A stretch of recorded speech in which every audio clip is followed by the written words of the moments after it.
Friends, వాట్సాప్లో storage నిండిపోయి మనకి ఒక్కోసారి బాగా ఇబ్బందిగా ఉంటుందన్నమాట.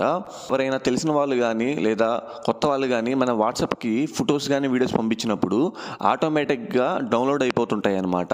సో అలా అవ్వడం వల్ల ఏమవుతుందంటే మన వాట్సాప్లో స్టోరేజ్ పెరుగుతుంది, అదేవిధంగా మొబైల్ నెట్ కూడా ఆటోమేటిక్గా మనకి అయిపోతూ ఉంటుందన్నమాట. సో దానికోసం మనం ఏం చేయాలంటే ఈ చిన్న టిప్ని ఫాలో అవ్వాలి. వాట్సాప్లో పైన 3 డాట్స్ ఉన్నాయి కదా, ఆ 3 డాట్స్ మీద క్లిక్ చేసి సెట్టింగ్స్ ఓపెన్ చేయండి. ఇక్కడ వెన్ యూజింగ్ మొబైల్ డేటా అని ఉంటుంది, దాని మీద క్లిక్ చేయండి. క్లిక్ చేస్తే ఆటోమేటిక్గా ఫొటోస్ కానీ ఆడియోస్ కానీ వీడియోస్ కానీ డాక్యుమెంట్స్ సెలెక్ట్ అయి ఉంటుంది.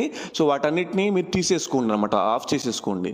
సో మొబైల్ నెట్లో ఆన్లో ఉన్నప్పుడు వేరే వాళ్ళు ఎవరైనా ఫొటోస్ కానీ వీడియోస్ కానీ పంపించినా డాక్యుమెంట్స్ పంపించినా ఆటోమేటిక్గా డౌన్లోడ్ అవ్వకుండా ఉంటాయి అనమాట. సో మీ మొబైల్ నెట్ అనేది సేవ్ అవుతుంది, స్టోరేజ్ కూడా సేవ్ అవుతుంది అనమాట. సో టిప్ కనుక మీకు నచ్చితే సబ్స్క్రైబ్ టు అవర్ ఛానల్.